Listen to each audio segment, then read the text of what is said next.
Hello dear students, this is Ashish Sharma from True Education Point and I am here today with my first lecture on Unit 5 of Class 11th Physics, that is System of Particles and Rotational Motion. Many students consider rotational motion very difficult topic, so my videos are basically providing you the concept in layman's language, in very simple language, and you will feel that this concept is as simple like any other concept of the physics. So let us start with the first topic, that is concept of system, internal forces and external forces.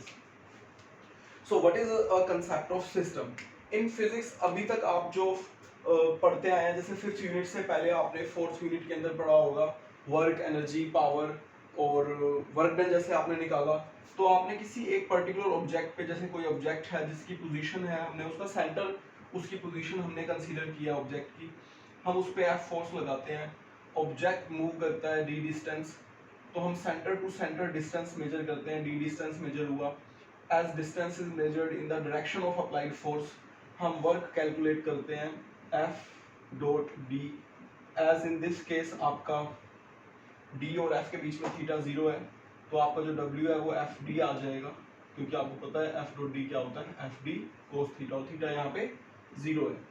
तो ये जब आपने काम किया तो आपने यहाँ पे एक बॉडी की बात की पर्टिकुलर, हमने एक बॉडी का, अगर मान लो इसका मास m है, तो हम इस एक बॉडी का एक्सेलरेशन निकालेंगे F बाई एम, हम इस एक बॉडी की वेलोसिटी की बात करेंगे v, that is dx by dt।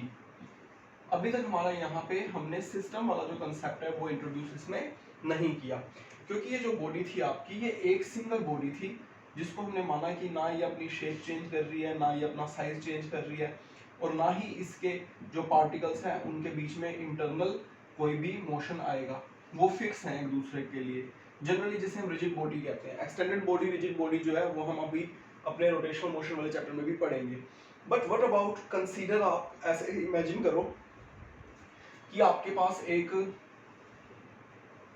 Vehicle है, एक ट्रेलर आप मान सकते हो ट्रक का, एक ट्रक का ट्रेलर है आपके पास, और वो ट्रेलर आपका क्यूब बॉक्स की फॉर्म में आगे उसको ट्रक खींच रहा है, और इस ट्रेलर के अंदर आप देखो कि सपोज अगर आपके पास बॉल्स पड़ी हैं आयरन की, वुड की, डिफरेंट मटेरियल, और ये फिल हुआ पड़ा है conductor.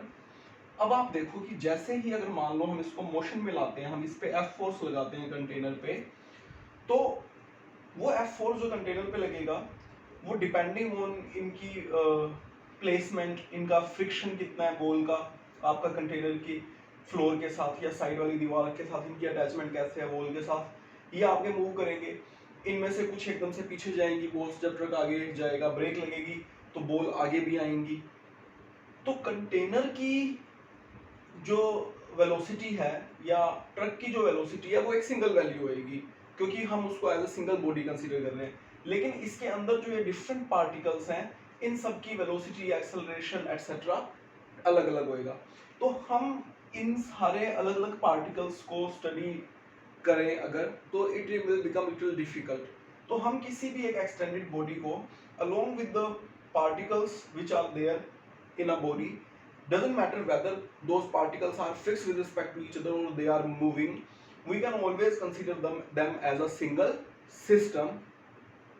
And the good thing is, if you are considering something as single system and you are applying some force on it, now what I will do, if I will remove this force, so if I will remove this force and F is equal to 0, then my Newton laws which are applicable on the system are still valid. If there is no net force on this container, then acceleration of container is 0. But internally there may be acceleration of different objects. There may be persons inside this container, one person moving left hand side, one person moving right hand side, running, hitting, playing in this container. But as a whole, the container will not move. Why container will not move? Because there is no external force. Acceleration of container 0. So what is container in real sense? Because container is composed of so many little things which are inside, and they may be in motion, they may be in acceleration, but container is not moving. Why is that so? Because net force is 0. So what is container actually? If you want to point out the location of container, what location is that? So in studying physics, we consider a single point which may or may not change with the time depending on the positions of the constituent particles of a system. तो अगर हम ये माने कि किसी body के, तो at least we can say that at a particular instant when the position of all the small particles are at some definite points, the center of mass at that instant of time can be localized, can be identified by a single point. So that point is the point which is considered as where whole mass of system is supposed to be concentrated. Mass is not actually present, may or may not be present there, and all the mass obviously cannot be at that single point, but we can always consider that point as point where all the mass is supposed to be concentrated. हमने ऐसे मान लिया कि वो जो मास है सारा वो उस पॉइंट पे है, चाहे वो एक्चुअल में है या नहीं, तो इसको हम सिस्टम बोलते हैं. तो अब अगर हम बात करेंगे एक्सेलरेशन ऑफ अ सिस्टम की, तो हम उसी पॉइंट की बात करेंगे. अगर हम बात करेंगे वेलोसिटी की, डिस्प्लेसमेंट की, तो हम उसी पॉइंट की बात करेंगे, ना कि हम इंडिविजुअल चीज़ों की बात करेंगे. आप प्लीज़ यहाँ पे एक चीज़ ये नोट करें कि concept of centre of mass जो हम डिस्कस कर रहे हैं आपसे, centre of mass which is related with the definition of system. Centre of mass किसका है? सेंटर ऑफ मास सिस्टम का है, सिस्टम ऑफ पार्टिकल्स का. इसको आप concept of point mass object के साथ कंफ्यूज ना करें. Concept of point mass object हमारे मोशन को स्टडी करने के लिए, इजी बनाने के लिए था कि किसी एक्सटेंडेड ऑब्जेक्ट को जो डिस्टेंस कवर करता है, जो हमारा ऑब्जेक्ट की डायमेंशन से बहुत ज़्यादा होता है, तो उसको हम पॉइंट मास ऑब्जेक्ट मान सकते हैं. लेकिन उसमें सेंटर ऑफ मास से हमारा कोई लेना देना नहीं है. वो पॉइंट मास सिर्फ डायमेंशन से रिलेटेड था कि dimensions of distance are much larger than dimensions of the vehicle, तो हमने व्हीकल को पॉइंट मास ऑब्जेक्ट मान लिया. कई बच्चे पॉइंट मास ऑब्जेक्ट कंसेप्ट में और सेंटर ऑफ मास ऑब्जेक्ट में इसमें कंफ्यूज हो जाते हैं. ठीक है, तो एक तो ही हमारी ये वाली बात.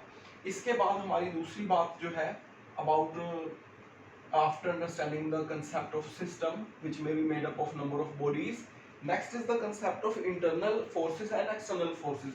अगर आपके पास एक सिस्टम है, तो आपको मैंने बोला कि अगर आपका F 0 है तो उसका सिस्टम का एक्सेलरेशन 0 होएगा, सिस्टम के ऊपर कोई फोर्स नहीं लग रहा.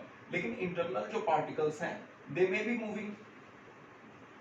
इंटरनल पार्टिकल आपके मोशन में हो सकते हैं, और इंटरनल पार्टिकल आपके इस तरीके से मोशन में होंगे कि इनकी वजह से जो नेट फोर्स है वो आपका हमेशा 0 होएगा.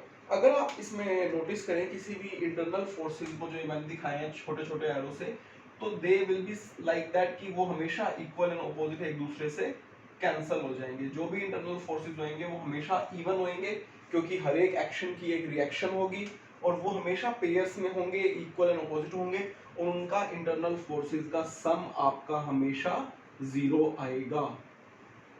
इंटरनल फोर्सेस आपके वो फोर्सेस हैं जिनकी वजह से सिस्टम अपने आप मोशन में नहीं आ सकता, क्योंकि वो सिस्टम के अंदर जनरेट हुए हैं. सिस्टम के अंदर जनरेट हुए हैं, तो जैसे मैंने अपने बहुत सारे बच्चों को एग्जांपल दिया मेरे दूसरे लेक्चर्स में और लाइव क्लासेस में, कि आप किसी कार या ट्रक को उसके अंदर बैठ के धक्का नहीं मार सकते. आप कार के अंदर बैठ के, ट्रक के अंदर बैठ के कार को या ट्रक को धक्का मारोगे तो आप वो रिएक्शन तो ट्रक के फर्श से, कार के फर्श से ही लोगे ना, तो वो रिएक्शन और वो एक्शन बराबर इक्वल और अपोजिट कैंसिल हो जाएंगे, तो वो फोर्स आपका लगेगा नहीं. आप तभी धक्का मार पाओगे जब आप ट्रक या कार से बाहर जाओगे.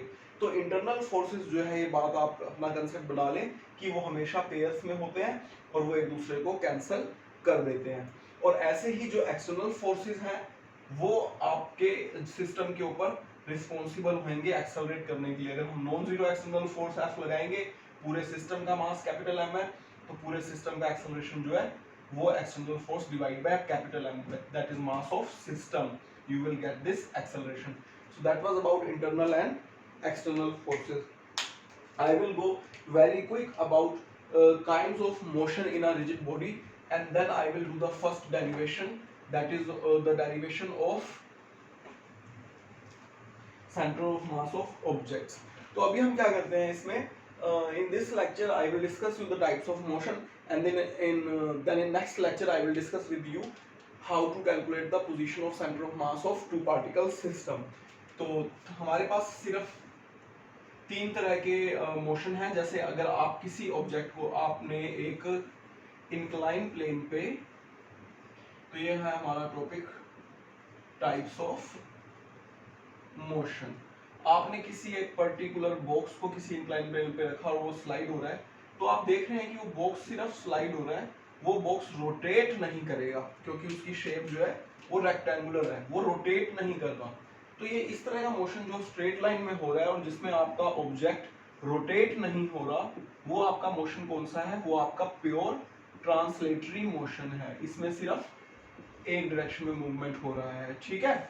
और अगर आपका जो ऑब्जेक्ट है वो एक ही जगह पे पड़े पड़े और अगर वो घूम रहा है, तो वो आपका प्योर रोटेटरी मोशन है, क्योंकि उसके अंदर वो आपका ऑब्जेक्ट मूव नहीं कर रहा, ट्रांसलेटरी मोशन नहीं है। और तीसरी टाइप आपके मोशन की है, जैसे आप किसी बॉल को फेंकते हैं किसी के पास, तो वो बॉल घूमती भी है और वो बॉल आगे भी जाती है, तो that is the combined motion, that is translatory plus rotatory, translatory plus rotatory. तो ये 3 टाइप्स ऑफ मोशन हमारी रिजिड बॉडी शो करती है, जिसमें हमारे पास होता है प्योर ट्रांसलेटरी, प्योर रोटेटरी और combined ट्रांसलेटरी एंड रोटेटरी।